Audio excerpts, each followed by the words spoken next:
Welcome to Ride High Cowboy, the podcast that brings you the true crimes of Wyoming. So without further ado, let's saddle up and take a historical ride through the Old West. Ellen Watson was born in July of 1860 in Ontario, Canada, the eldest of 10 children born to Thomas and Frances Watson. Ellen was typical for the time, helping her mother with the younger children and household chores while attending school to learn to read and write. She was an average girl with an average life, and by the time she turned 17, her family left the cold Canadian landscape for a better future in Kansas. By 1878, Ellen had found work in Smith Center as a cook and housekeeper. It was there that she met her first husband, a farm laborer named William Pickle, whom she married in 1879. Though Ellen was a stout woman of Scottish descent, she soon found herself at the wrong end of her husband's temper. Pickle was a heavy drinker and had begun to beaten Ellen, oftentimes with a horsewhip. While Ellen had tried to make her marriage work, by 1883, after only 4 years of marriage, she left her husband and went back to her parents' home. Though now safe from her husband's heavy fists, she chose to relocate to Red Cloud, Nebraska, where she ultimately filed for divorce. A woman on the move, by 1884, Ellen moved once again, this time to join her brothers in Denver, Colorado, though her parents wished she would settle down in the safe haven she had created in Red Cloud. A short time later, Ellen found herself in Cheyenne, Wyoming, where she worked as a seamstress and a cook. While Wyoming would become known for its independent women, it was still highly unusual for women of the day to travel such far distances alone. But Ellen was never one to settle. It wouldn't be long before she found herself on the move once again, this time following the railroad to Rawlins, Wyoming, after having found Cheyenne not quite to her liking. It was 1886, and Ellen was working as a cook in the Rawlins House boarding home. Shortly thereafter, Ellen found herself struck by love once again, this time to Jim Averill. Jim had traveled to Rawlins to file a homestead claim for a piece of land along the Sweetwater River. While there, Jim opened a restaurant and a general store, quickly hiring Ellen as a cook. In 1862, Congress passed the Homestead Act, which allowed persons to apply to receive a rather large plot of land at no cost, provided that improvements, such as housing, were completed within 5 years. This created a mad dash to states like Wyoming, which had millions of acres of flat prairie and a newly constructed railroad, making it perfect for farmers and ranchers alike to try to make their fortunes here. Ellen and Jim decided to stake their claim in hopes of a prosperous future. But ever the wild child for the era, Ellen did it her way. Though documentation suggests that Ellen applied for a marriage license to Jim in Lander, Wyoming in 1886, it's unclear whether or not the license was actually filed, which would make it legal. The application also listed Ellen Watson as Ellen Andrews, though she had never been known to use that name before. And if she did choose to keep her marriage informal, she had good reason to do so. The Homestead Act clearly stated that single women could apply and receive 160 acres of land. However, married women could not, unless they were considered head of household or deserted by their husbands. While her actions had proven Ellen to be more the deserting type, she was determined to make her life with Jim a prosperous one. Jim's Homestead Act application was approved and he was awarded his land. By the fall of 1886, Ellen filed squatter rights to the land adjacent his, and by 1888 she had filed a homestead claim to the same land. In order to meet her obligation, she improved the land with a small cabin and corral. It was here that Ellen began mending the clothing of her fellow homesteaders to make extra money. It was also here that many a tired cowboy hung his hat. Though never proven, Ellen was rumored to mend more than just clothing, and some spoke of her many male visitors as a rotating door of John's. With her hard-earned money, Ellen fenced in 60 acres, which she filled with cattle purchased from immigrants she had encountered along the trails near her property. It was after this that her fight with the Wyoming Stock Growers Association, or the WSGA, began. The WSGA started in 1872 by 24 of the largest ranch-owning cattlemen in the state. Its goal was to protect the rights of cattlemen to the open range, and it also became law that unbranded calves became the property of the WSGA, resulting in ranchers being required to file for a brand to mark their cattle and thus proving ownership of them. The cost to file was massive, leaving only the wealthiest ranchers with the ability to obtain one. ever the good old boys state, the WSGA ensured that its own were taken care of. The brand being filed also had to be accepted and approved by the association, making them the most powerful organization within the Wyoming ranching community.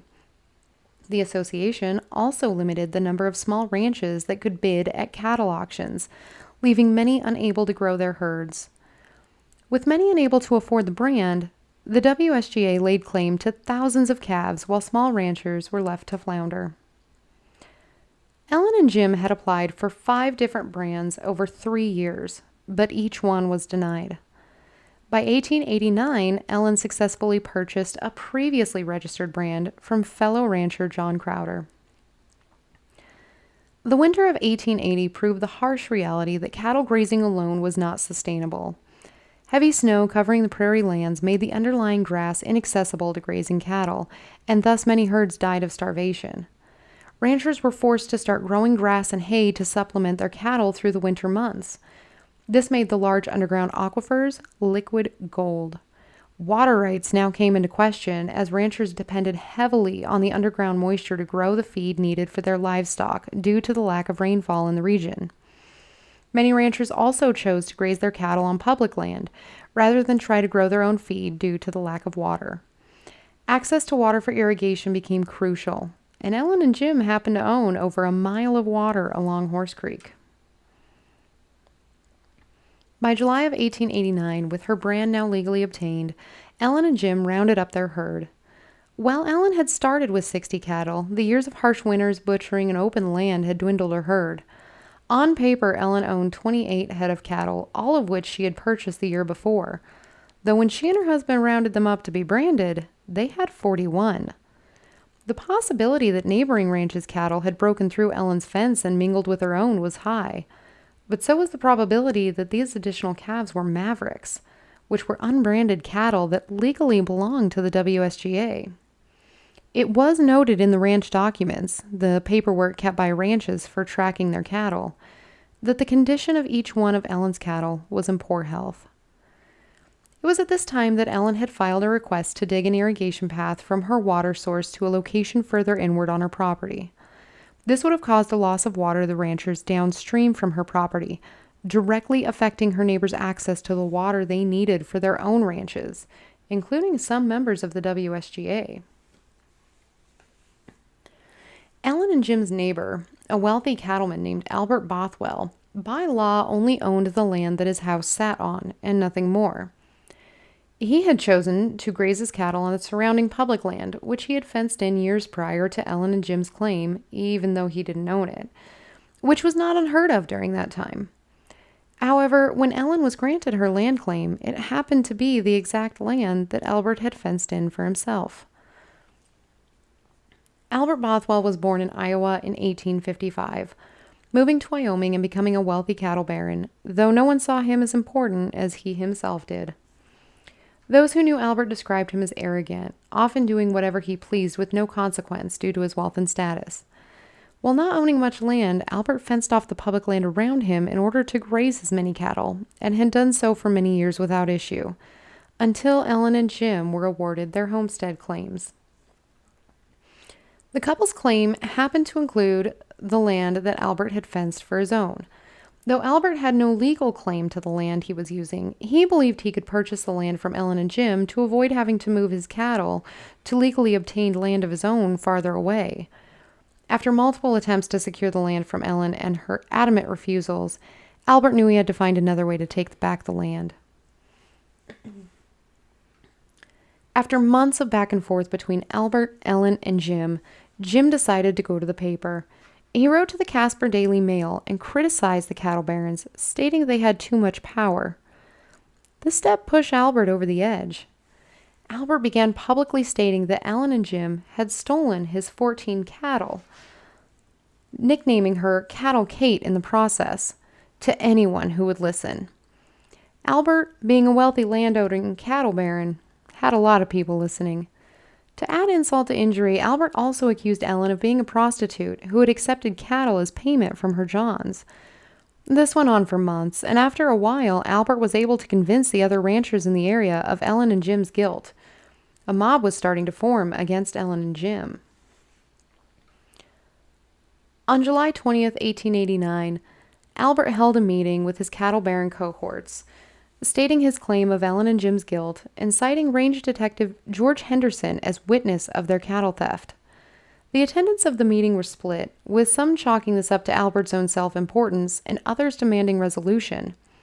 There was heated debate about the matter, but Albert was able to convince 5 of the members that the couple should be lynched. Neighboring rancher Gene Crowder watched as Albert and his 5 cohorts arrived at Ellen and Jim's front door. The men called Ellen out of the house and with guns drawn demanded she and her husband get in their wagon or be shot on the spot. She was being arrested for cattle rustling. Gene Crowder watched as the men loaded up the couple, and he jumped on his horse and rode for help, reporting the scene to Ellen and Jim's friend, Fred Buchanan. But by the time Fred reached the arresting mob, they were already placing a hangman's noose around Ellen's neck. Fred took his gun and shot towards the men to stop them, but the mob forced him back. Jim and Ellen were hanged for their alleged crimes. They died side by side. In the aftermath of the murders, County Sheriff Frank Hadsell arrested Albert Bothwell and his 5 accomplices on charges of murder. A trial date was set and the town eagerly awaited justice to be served. However, that justice would not come. Gene Crowder, the initial eyewitness, left the area before the trial could begin. Though it's unknown why, it was possibly due to the large influence that the wealthy cattle barons held on the town during that era. Fred Buchanan was placed into protective custody until he could testify, but disappeared before he was able to tell the court what he had seen. His disappearance was widely speculated on, with some saying he was murdered to protect the men on trial, though no investigation into his possible death took place. The event caused major controversy within the entire state of Wyoming and highlighted the inequalities of not only the rich and poor, but also of men and women of the time. Ultimately, no one was brought to justice, and Albert Bothwell eventually acquired both Ellen and Jim's land for his own use. He continued to operate his ranch until he retired to Los Angeles in 1928. He was never held accountable for his crimes and received no repercussions. Sheriff George Henderson received a telegram the day Ellen and Jim were hanged. That same day, he went to the Cheyenne Daily Sun newspaper. No accounts of what transpired in his meeting have been found, but the next day the paper ran a story detailing the lurid tale of prostitution, cattle rustling, Cattle Kate, and her partner in crime, Jim Averill. The paper, owned by the WSGA, justified the hanging as a lawless but justifiable deed. The article stated, "The cattlemen have been forced to this, and more hangings will follow unless there is less thieving." This was the first known instance of the wealthy cattlemen using the press as a tool at their disposal, but would most definitely not be the last. Ellen, now known to Wyoming as Cattle Kate, was known to those around her as a big-hearted woman, with one man saying that while other women may have looked down on her, no matter what she was or did, she had a big heart. No one went hungry around her. Ellen Watson was the first and only woman to have been hanged in Wyoming. Her death marked a new era in the state, resulting in a massive push to fight and end cattle theft. To this day, Wyoming law states that cattle theft is punishable by hanging. The WSGA still exists today. Their current mission is to serve the livestock business and families of Wyoming by protecting their economic, legislative, regulatory, judicial, environmental, custom, and cultural interests. The activities of the Wyoming Stock Growers Association can be conveniently categorized as advocating on issues affecting the cattle industry, Wyoming agriculture, and rural community living, providing members with timely information regarding events in the cattle industry and the activities of the association, and promoting the role of the Wyoming cattle industry in resource stewardship, animal care, and the production of high-quality, safe, and nutritious beef. Their website states that the organization, founded on April 4th, 1872, was only the second state cattlemen's organization ever created in the United States and the first in the Wyoming Territory. Today, many of the board members hold prestigious positions in local government. Ellen Watson and Jim Averill have long been forgotten, but their deaths greatly impacted in ways that can still be seen today in Wyoming. Was Cattle Kate the debaucherous cattle rustler she had been portrayed as? Was Jim involved with her thieving and prostitution? We'll never know the truth. Was Albert Bothwell truly a victim of cattle rustling? Was he simply an innocent man who wanted his pound of flesh for the misdeeds thrust upon him? These questions tussle in the winds of time with no answer. What we do know is that this was just one of many tales of a bygone era of Wyoming's defining Wild West. Thank you for listening. While the story may have put a negative connotation to the cattle barons and WSGA of the late 1800s, our Wyoming ranchers and farmers work hard and thankless jobs, so when you see them, thank them. I'm Blue, and this has been the first of many stories from Ride High Cowboy.